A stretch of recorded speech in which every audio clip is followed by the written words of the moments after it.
آہستہ آہستہ جلدی ہو گیا، تیزی نہ نکلے کرو.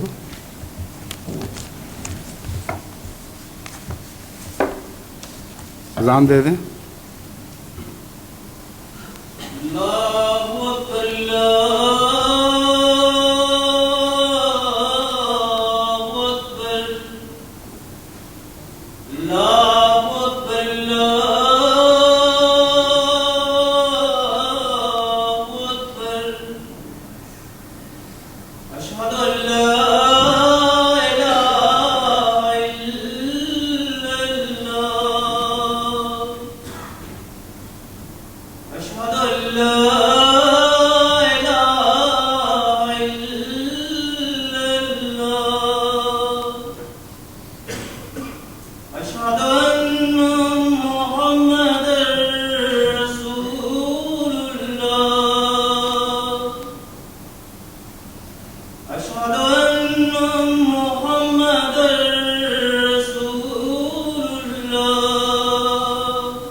أشهد أن لا إله إلا الله وحده لا شريك له وأشهد أن محمدا عبده ورسوله أما بعد فأعوذ بالله من الشيطان الرجيم بسم الله الرحمن الرحيم الحمد لله رب العالمين الرحمن الرحيم مالك يوم الدين إياك نعبد وإياك نستعين اهدنا الصراط المستقيم صراط الذين أنعمت عليهم غير المغضوب عليهم ولا الضالين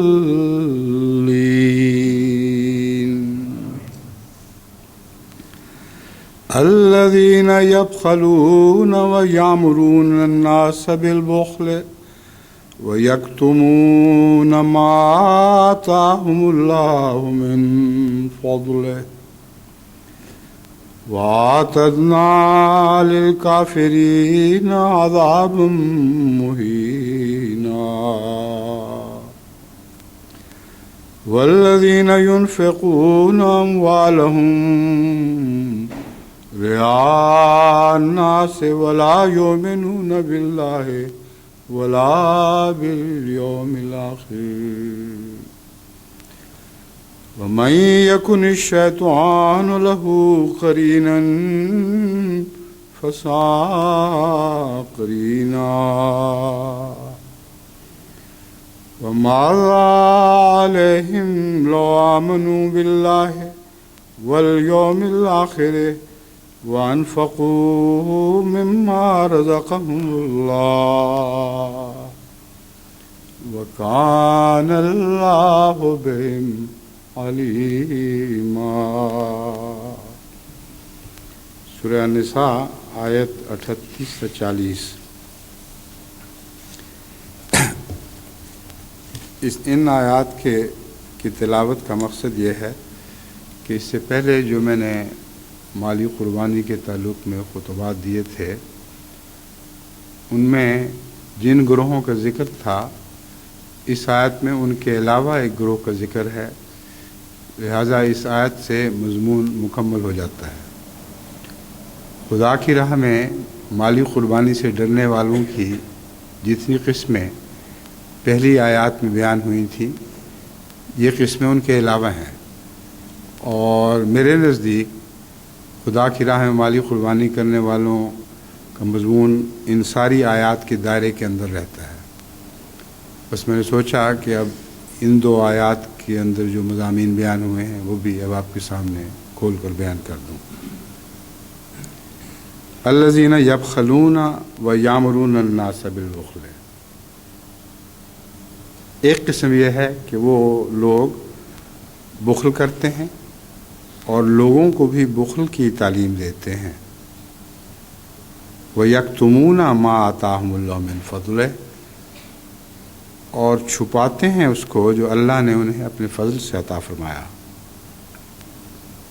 وَآتَدْنَا لِلْكَافِرِينَ عَذَابًا مُهِينًا، اور ہم نے کافروں کے لیے ذلیل کرنے والا عذاب تیار کر رکھا ہے۔ اب یہ لوگ بظاہر مومن ہیں، ورنہ خدا کی راہ میں خرچ کرنے کا کوئی سوال ہی پیدا نہیں ہوتا تھا، نہ اس کی تعلیم دیتے کہ کچھ کم خرچ کیا کرو، مگر اللہ کے نزدیک ان کا مرتبہ کافروں کا سا ہے۔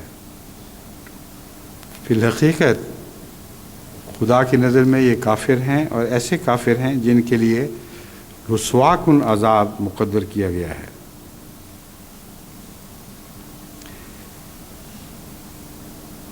یہ کون لوگ ہیں؟ کیوں ایسا کرتے ہیں؟ امر واقعہ یہ ہے کہ وہ شخص جو خسیس ہو، دل کا کنجوس ہو، اس میں بعض دفعہ اپنے نفس پر تنگی کا رجحان بھی غالب ہوتا ہے۔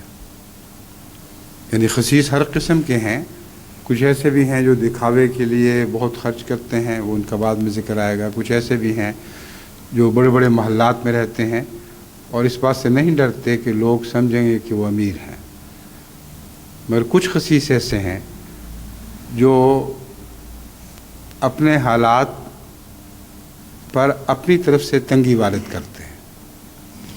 وہ اتنے کنجوس ہوتے ہیں کہ اپنے اوپر بھی خرچ نہیں کر سکتے، اور جب دیکھتے ہیں کہ اور بھی لوگ ہیں جو اپنے اوپر خرچ کرتے ہیں اور ان کی بظاہر مالی حالت ان جیسی ہی ہوتی ہے، تو ڈرتے ہیں کہ ان کی یہ کمزوری ننگی نہ ہو جائے، اس لیے وہ چاہتے ہیں کہ ایسے لوگ بھی ان جیسا ہی رویہ اختیار کریں۔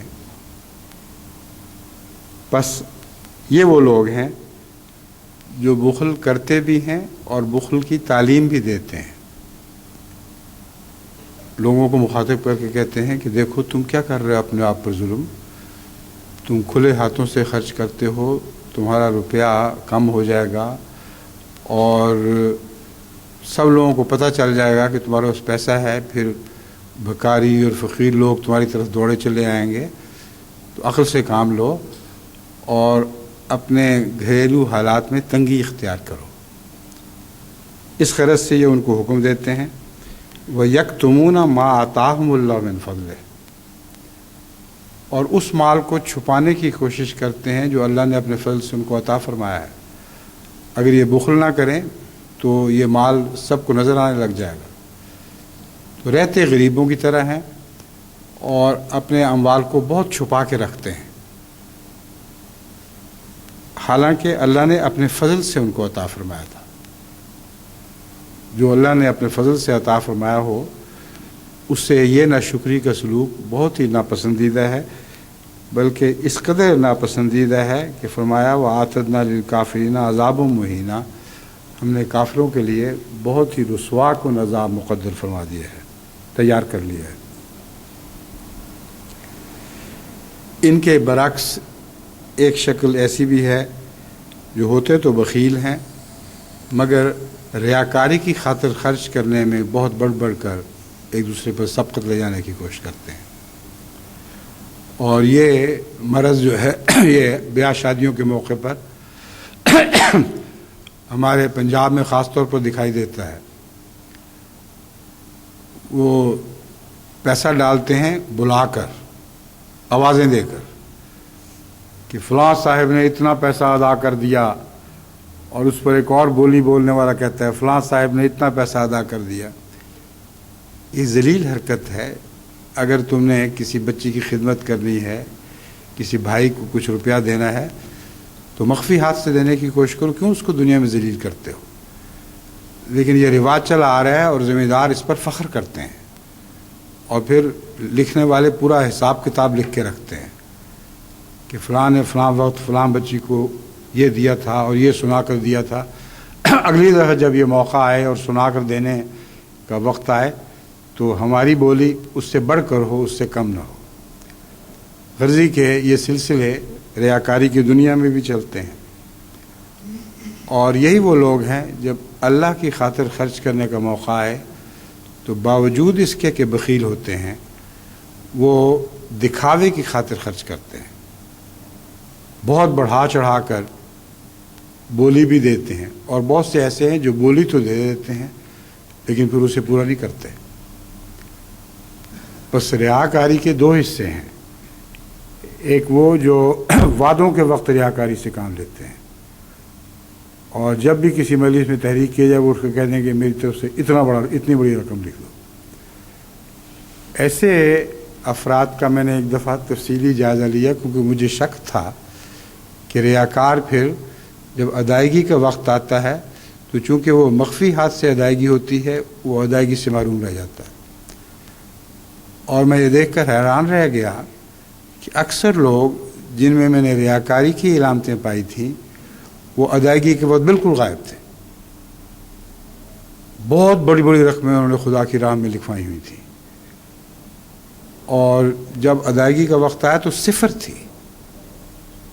چنانچہ میں نے ان کے متعلق ہدایت جاری کر دی کہ ان سے کبھی بھی کوئی چندہ وصول نہ کیا جائے، کیونکہ جو خدا کی خاطر دیتے ہیں، بظاہر خدا کی خاطر دیتے ہیں، ان کی بولی ریاکاری کی ہے، اور وعدہ لکھواتے وقت جانتے ہیں کہ ان کو ہرگز توفیق نہیں ملے گی کہ یہ رقم ادا کر سکے. تو یہ دھوکے باز ہیں. ان سے ہرگز آئندہ کوئی چندہ بھی وصول نہ کیا جائے. اس فیصلے کے بعد جب ان لوگوں کے چندے پر میں نے نظر دوڑائی تو پتہ لگا کہ وصول نہ کیا جائے کہ حکم کی ضرورت ہی نہیں تھی، چندہ دیتے ہی نہیں. یہ خانہ ہی صفر ہے ان کا. تو عجیب و غریب لوگ ہیں دنیا میں جن کو قرآن کریم کی آیات نے گھیرے میں لے رکھا ہے. کوئی پہلو ایسا نہیں ہے جو چندوں کے تعلق میں ہمیں دکھائی دیتا ہو یا نہ دکھائی دیتا ہو مگر قرآنی آیات نے اس مضمون کو اپنے اندر شامل نہ فرما لیا ہو. پس ریاکار بھی ہیں. والذین ينفقون اموالهم رئاء الناس، وہ لوگ جو اپنے اموال لوگوں کو دکھانے کی خاطر خرچ کرتے ہیں. ولا یؤمنون باللہ ولا بالیوم الآخر، وہ اللہ پر یا یوم آخرت پر ایمان نہیں لاتے. ان کے متعلق بھی بہت سخت نتیجہ نکالا گیا ہے. اس سے پہلے فرمایا تھا وَأَعْتَدْنَا لِلْكَافِرِينَ عَذَابًا مُهِينًا. ان کے متعلق فرمایا وَمَنْ يَكُنِ الشَّيْطَانُ لَهُ قَرِينًا فَسَاءَ قَرِينًا. جن کا شیطان ساتھی بن جائے اس سے برا ساتھی کوئی نہیں ہو سکتا. تو جن کا اٹھتے بیٹھتے شیطان ساتھی ہو ان کے اعمال کا کیا حال ہوگا؟ کھوکھلے اور بے معنی، ان کی کوئی بھی حقیقت خدا کی نظر میں نہیں ہے. یہ دو باتیں بیان فرمانے کے بعد اللہ تعالیٰ فرماتا ہے وَمَاذَا عَلَيْهِمْ لَوْ آمَنُوا بِاللَّهِ وَالْيَوْمِ الْآخِرِ وَأَنفَقُوا مِمَّا رَزَقَهُمُ اللَّهُ وَكَانَ اللَّهُ بِهِمْ عَلِيمًا. انہیں کیا ہو گیا ہے ان پر کیا بپتا پڑی ہے، وہ ماذا علیہ، کہ وہ اللہ پر ایمان نہیں لاتے. لو آمنوا باللہ والیوم الآخر، اگر وہ اللہ پر ایمان لے آتے اور آخرت پر ایمان لے آتے تو ان کو کیا نقصان پہنچنا تھا. اور اسی طرح وانفقوا مما رزقہم اللہ، اگر وہ خدا کی راہ میں خرچ کرتے اس میں سے جو اللہ نے ان کو خود عطا فرمایا ہے. وہ چاہے ریا کریں چاہے چھپائیں، وَكَانَ اللَّهُ بِهِمْ عَلِيمًا، یہ ان کو یاد رکھنا چاہیے کہ اللہ ان سے خوب واقف ہے، ان کی ہر چیز کا علم رکھتا ہے. بس ان آیات کریمہ کے ساتھ یہ مضمون جو انفاق فی سبیل اللہ کا مضمون میں بیان کرتا چلا آیا ہوں میرے نزدیک مکمل ہو جاتا ہے. اس سلسلے میں چند احادیث نبویہ اور چند اقتباسات حضرت اقدس مسیح موعود علیہ الصلوۃ والسلام آپ کی خدمت میں پیش کرتا ہوں.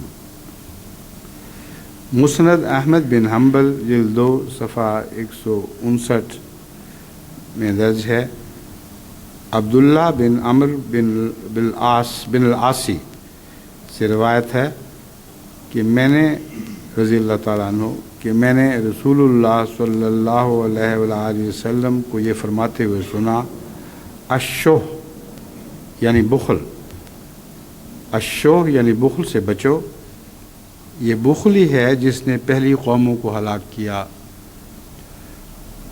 تو بخل سے بچنا جماعت احمدیہ کے لیے انتہائی ضروری ہے، کیونکہ ہم نے دنیا میں زندہ رہنا ہے، خدا کے پیغام کو اگلی نسلوں میں جاری کرنا ہے. اور صرف اس بیماری یعنی بخل کا شکار ہو گئے تو حضرت اقدس محمد رسول اللہ صلی اللہ علیہ وآلہ وسلم کا یہ فرمان ہم پر ضرور صادق آئے گا کہ پہلی قوموں کی طرح ہم ہلاک ہو جائیں گے.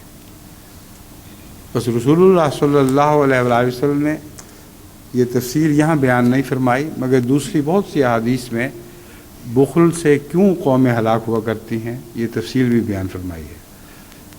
مگر میں نے یہ مختصر حدیث جو جامع معنی ہے یہ آج کے خطبے کے لیے چنی ہے.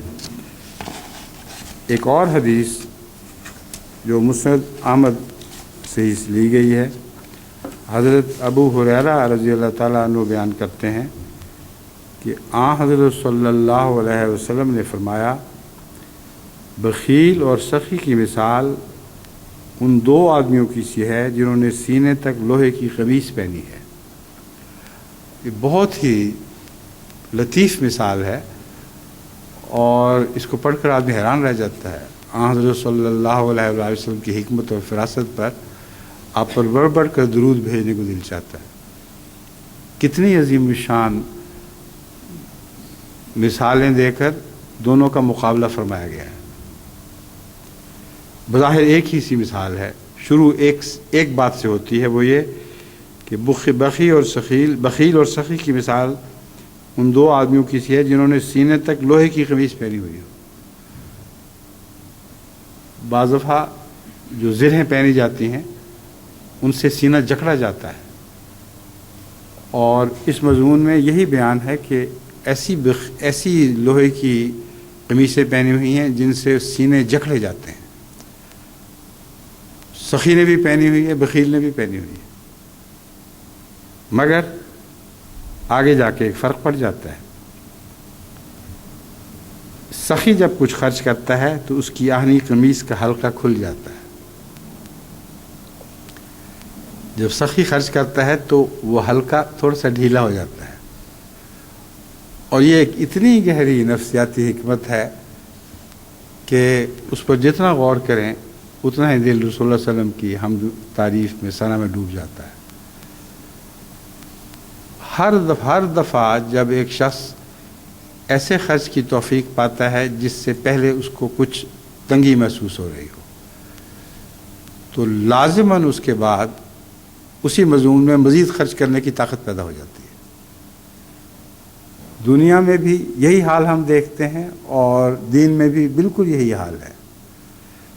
رسول صلی اللہ علیہ وسلم فرماتے ہیں بظاہر دونوں نے قمیصیں پہنی ہوئی ہیں جنہوں نے سینے کو جکڑ رکھا ہے، مگر ہر شخص جو کچھ خرچ کرتا ہے اس کے حلقے ڈھیلے ہو جاتے ہیں. اور اس طرح آہستہ آہستہ وہ قمیص کھل جاتی ہے، کوئی بھی پھر تنگی نہیں رہتی۔ دنیا کی قربانیاں ہوں یا دین کی قربانیاں ہوں، دونوں میں وہ خرچ کرتا ہے، اس خرچ سے لذت پاتا ہے، شرح صدر نصیب ہو جاتا ہے، اور آخر کار وہ اس کی جکڑ سے آزاد ہو جاتا ہے۔ لیکن بخیل کو وہ قمیص جکڑتی چلی جاتی ہے، اور اس طرح اس کی گرفت بڑھتی جاتی ہے۔ تمام بخیلوں کو یہی حال ہے، جتنا بخل میں آگے بڑھتے ہیں اتنا بخل ان کے سینوں کو تنگ کرتا چلا جاتا ہے، یہاں تک کہ اس حال میں مرتے ہیں کہ جو کچھ بخل کر کر کے اکٹھا کیا سارا دنیا میں پیچھے کے لیے چھوڑ جاتے ہیں، اور حساب لینے والے فرشتوں کے سوا اور کچھ نہیں پاتے۔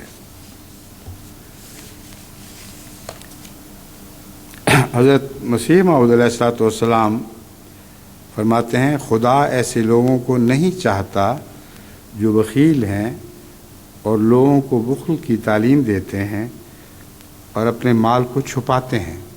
یکتمون والی بات وہی ہے جو مشیر صاحب یہاں بیان فرما رہے ہیں، یعنی محتاجوں کو کہتے ہیں کہ ہمارے پاس کچھ نہیں ہے۔ پھر فرمایا،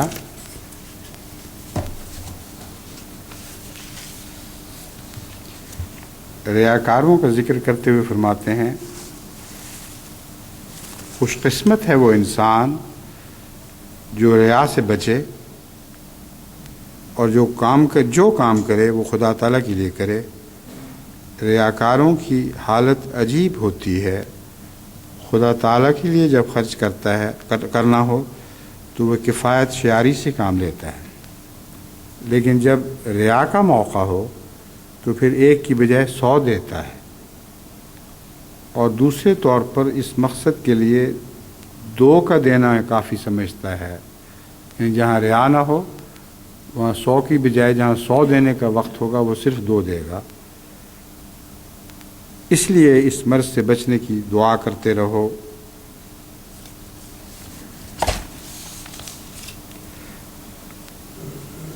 اپنے ایک صحابی کا ذکر خیر فرماتے ہیں،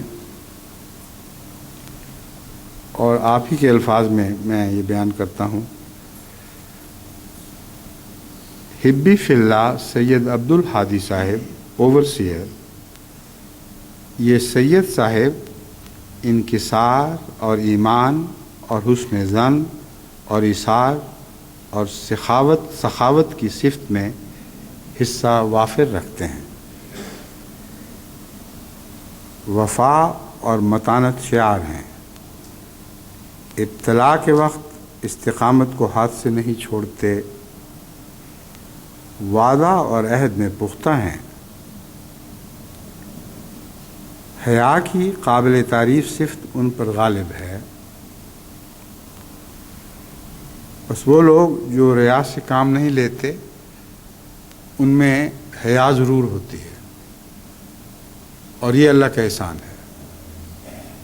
اگر کسی شخص میں حیا پائی جائے تو وہ اپنی نیکی سے حیا کرتا ہے، اور جس میں حیا نہ ہو وہ بدی سے بھی حیا نہیں کرتا، یا بدی کو چھپانے میں بعض دفعہ حیا سے کام لیتا ہے۔ تو صفت ایک ہی ہے لیکن 2 طرح سے اپنا رنگ دکھاتی ہے۔ فرمایا حیا کی قابل تعریف صفت ان پر غالب ہے۔ قابل تعریف پر جو زور ہے وہ اس وجہ سے ہے کہ حیا کی بعض دفعہ قابل مذمت صفت بھی ہوا کرتی ہے۔ اس عاجز کے سلسلہ بیت میں داخل ہونے سے پہلے بھی وہی ادب ملحوظ رکھتے تھے جو اب ہے۔ اللہ جل شانہ کا ان پر یہ خاص احسان ہے کہ وہ نیک کاموں کے کرنے کے لیے من جانب اللہ توفیق پاتے ہیں۔ ان کی طبیعت فقر کے مناسب حال ہے۔ انہوں نے اس سلسلہ کے لیے 2 روپے ماہواری چندہ مقرر کیا ہے۔ اب 2 روپے اس زمانے میں بہت بڑی رقم ہوا کرتی تھی، لیکن وہ 2 روپے جو ماہواری چندہ مقرر کیا تھا وہ تو حساب میں آ جاتا تھا، لوگ دیکھتے بھی تھے. حیا کی صفت ان کی کیا تھی یہ اس کے آگے بیان ہے. مگر اس چندہ پر کچھ موقوف نہیں، وہ بڑی سرگرمی سے خدمت کرتے رہتے ہیں اور ان کی مالی خدمات کی اس جگہ تصریح مناسب نہیں، کیونکہ وہ مالی خدمات جو 2 روپے ظاہر کے علاوہ چھپ کر کرتے ہیں، وجہ یہ ہے کہ وہ چھپانا چاہتے ہیں. تو حضرت مسیح موعود علیہ السلام اپنے غلاموں کے دل کے حال پر بڑی باریک نظر رکھا کرتے تھے. فرمایا تصریح اس جگہ مناسب نہیں، کیونکہ میں خیال کرتا ہوں کہ ان کی مالی خدمات کے اظہار سے ان کو رنج ہوگا. ایسے بھی ہیں جن کو دکھ ہوتا ہے اس بات سے کہ ان کی مالی خدمات کا شورا کیا جائے. وجہ یہ کہ وہ اس سے بہت پرہیز کرتے ہیں کہ ان کے اعمال میں کوئی شعبہ ریا کا داخل ہو، کوئی شعبہ ریا کا دخل کرے، اور ان کو یہ وہم ہے کہ اجر کسی عمل کا اس کے اظہار سے ضائع ہو جاتا ہے. یعنی یہ بات ان کی فی الحقیقت درست نہیں، کیونکہ بعض اوقات اظہار کرنے سے قومی فائدہ پیش نظر ہوتا ہے، اور اظہار کے نتیجے میں ایک دوسرے سے بڑھ کر خدمت کرنے کی توفیق ملتی ہے سچے دل والوں کو بھی. ریاکاروں کی بات نہیں ہو رہی. بس حضرت مسیح علیہ السلام کی اس پر بھی نظر ہے. آپ نہیں چاہتے کہ جماعت اس سے غلط نتیجہ نکالے، ان کی خاطر تو آپ نے سب کچھ چھپا دیا، لیکن بعض اوقات خدا کی راہ میں خرچ کرنے کا اظہار کرنا پڑتا ہے، اور اس اظہار کے نتیجے میں ساری جماعت میں استباق فی الخیرات کی روح ترقی کرتی ہے. اس لیے فرمایا ان کو یہ وہم ہے کہ اجر کسی عمل کا اس کے اظہار سے ضائع ہو جاتا ہے.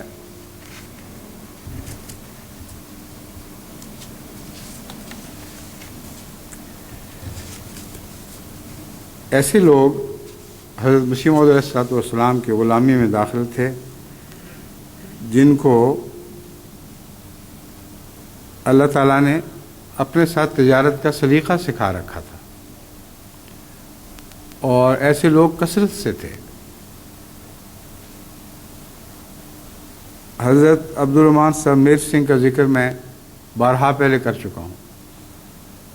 ان کا حال یہ تھا کہ جب کوئی تنگی ہو تو وہ خدا کی راہ میں خدمت کے لیے نکل جایا کرتے تھے، کمانے کی خاطر نہیں، بلکہ اپنے اس وقت کو جس کو وہ روپیہ کمانے پر خرچ کر سکتے تھے، روپیہ کو بھول کر تبلیغ کے لیے نکل جایا کرتے تھے. یہ ان کا اپنا ایک رنگ تھا، اور ہمیشہ ایسا ہوا. ایک دفعہ بھی اس معاملے میں مایوسی نہیں ہوئی کہ وہ جب تبلیغ سے واپس آ رہے تھے یا اس دوران خدا تعالیٰ نے ان کو کوئی رقم مہیا فرما دی، جو رقم اس چیز کے لیے بہت کافی ہوا کرتی تھی جو ان کو ضرورت پڑتی تھی. اور یہ واقعہ ان کا بڑا دلچسپ ہے کہ پھر بڑے فخر سے آ کے گھر کی کنڈی کھٹکایا کرتے تھے اور آواز دیا کرتے تھے اپنی بیگم کو کہ فلاں کی اماں دروازہ کھولو، اور انگریزی میں کہا کرتے تھے. اب جو کنڈی کھٹکھٹائے گا اس کو کچھ کہنے کی ضرورت بھی کیا ہے، لیکن وہ انگریزی میں کہا کرتے تھے کیونکہ انگریزی کا ان کو بہت شوق تھا، اور یہ ثابت کیا کرتے تھے اسکول کے بچوں پر کہ میری بیوی کو انگریزی آتی ہے. وہ پوچھتے تھے کیسے آتی ہے بتائیں. کہتے ہیں جب میں جاتا ہوں گھر تو کنڈی کھٹکا کے کہتا ہوں فلاں کی اماں دروازہ کھول، اسی وقت وہ دروازہ کھول دیتے، اور یہ بات میں انگریزی میں کہہ رہا ہوتا ہوں. تو بڑے بڑے دلچسپ انسان تھے جو اپنے اپنے رنگ میں ایک مثال تھے، اور انہی مثالوں کی یہ خیر ہے کہ ان کی اولاد بھی